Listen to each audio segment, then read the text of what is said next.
ఇక్కడ ఒక interesting article ఒకసారి చూడండి. దేశం నుంచి పారిపోవడానికి 10 ఏండ్లుగా ప్రణాళిక అనే ఒక పేపర్లో ఆర్టికల్ వచ్చింది. అదేంటంటే ఉత్తర కొరియా పేరు చెప్పగానే అందరికీ ఒక పొట్టోడు గుర్తొస్తాడు. ఇక్కడ చూద్దాం. ఈ పేరు వింటేనే ఒక నియంత, కఠిన నిబంధనలు, ఆంక్షలు, అగ్రరాజు అమెరికాని సైతం భయపెట్టేలా అప్పుడప్పుడు క్షిపణి ప్రయోగాలు మన గుర్తుకు వస్తుంటాయి. ఎన్నో కఠిన ఆంక్షలు ఉన్న ఆ దేశం నుంచి ఒక కుటుంబం విజయవంతంగా తప్పించుకున్న వైనాన్ని CNN వెల్లడించింది. CNN అంటే ఒక న్యూస్ ఏజెన్సీ. ఇక్కడ చూడండి, ఎట్టకేలకు ఉత్తర కొరియా నుంచి తప్పించుకున్న ఓ కుటుంబం. అయితే ఎన్నో కఠిన ఆంక్షల నుంచి మొత్తానికి వెల్లడించింది. రాత్రికి రాత్రేమీ జరిగిపోలేదు. దానికోసం ఆ కుటుంబం 10 ఏండ్ల పాటు వేసిన ప్రణాళికలు, దాన్ని అమలు చేసేందుకు పన్నిన పథకాలు ఏ హాలీవుడ్ సినిమాకు తీసిపోని విధంగా ఉన్నాయి. కిమ్ ఇల్ హోక్ అనే వ్యక్తి స్వేచ్ఛా స్వాతంత్రాలు లేని ఉత్తర కొరియా నుంచి తన కుటుంబంతో సహా పారిపోవాలని అనుకున్నాడు. ఆ ఉత్తర కొరియా అధ్యక్షుడు ఎవడో తెలుసు కదా, కిమ్ గాడు.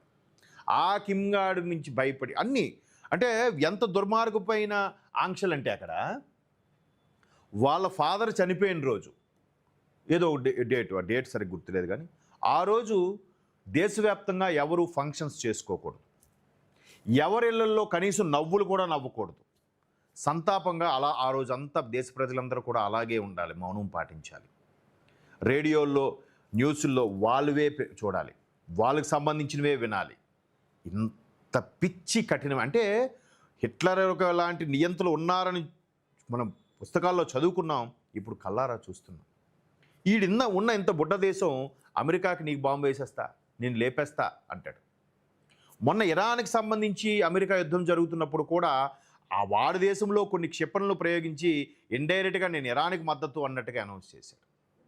అంత ఆ పొట్టోడే కానీ చాలా గట్టోడు. అప్పట్లో అమెరికాకి ఉత్తర కొరియాకి కూడా కోల్డ్ వార్ నడిచింది. దాన్ని సింగపూర్ వేదికగా సాల్వ్ కూడా జరిగింది.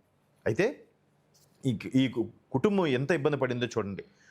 కిమ్ ఇల్ హ్యాక్ అనే వ్యక్తి స్వేచ్ఛా స్వాతంత్రాల కోసం అంటే 10 ఏండ్లుగా ప్రణాళికలు వేస్తూ దశలవారీగా అమలు చేయడం ప్రారంభించాడు. సాధారణంగా దేశం నుంచి పారిపోయేవారు నదిని దాటి చైనాలోకి వెళ్ళడానికి ప్రయత్నిస్తుంటారు. ఇది అత్యంత సాధారణ మార్గం. కానీ చైనాలో దొరికి తిరిగి ఉత్తర కొరియాకు పంపే ప్రమాదం కూడా ఉంది. కానీ కొందరు కొరియన్ డీలిమిటరైజ్డ్ జోన్ ద్వారా దక్షిణ కొరియా వెళ్ళడానికి ప్రయత్నిస్తారు. సైన్యం, మైన్స్, గన్స్తో ఉండే ఇది చాలా ప్రమాదకరం. కిమ్ హిల్ హ్యాక్ ఈ మార్గాన్ని ఎంచుకున్నాడు. ఇక్కడైతే ఎవరు పోరు కాబట్టి ఎవరు వెళ్ళరు కదా అని మనం అటువైపు దృష్టి పెట్టకపోవడం, దాన్నే ఎంచుకున్నాడట ఈ కిమ్ అనే ఒక, అంటే అందరికీ ఆ పేర్లతోనే ఉంటాయి అక్కడ. అదొకటి వాడు పెట్టిన రూలే.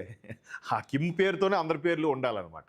అంటే వాడిదే కుటుంబం, వాడి సంతతే అన్నట్టుగా ఒక ఫీలింగ్తో 2023 మేలో వారు అత్యవసరంగా దేశం నుంచి తప్పించుకోవాల్సిన పరిస్థితి ఏర్పడింది. ప్రకృతి కూడా సహకరించిందన్నట్టుగా ఆ రోజు రాత్రి భారీ వర్షం కురవడం, దీంతో వారు అవాన్లోనే చేపల పడవలో ప్రయాణం ప్రారంభించారు. ఒక గార్డుకు లంచం ఇచ్చి ఎల్ఓసీలో చేపల వేటకు అనుమతి పొందారు. కిమ్ భార్య, అతని తల్లి, అతని వదిన హ్యోక్ అత్త పడవలో గోనె సంచులు అడుగున కదలకుండా పడుకున్నారు. చూడండి, దేశం దాటడం కోసం వాళ్ళు పడే తాపత్రయం సినిమా ఫక్కిని తలపిస్తుంది.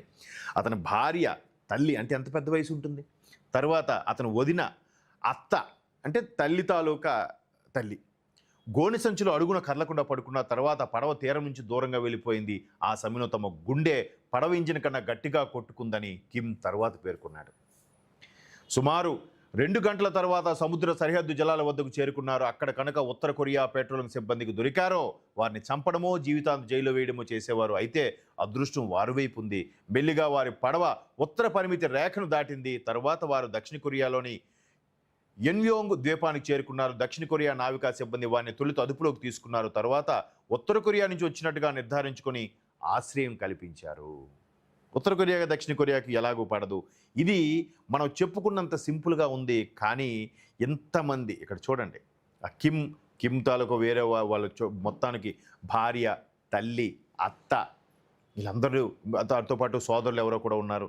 ఎంత ఇదిగా ప్లాన్డ్గా వెళ్ళారు. ఏమాత్రం దొరికితే వాళ్ళ జీవితం నాశనం అయిపోయేది.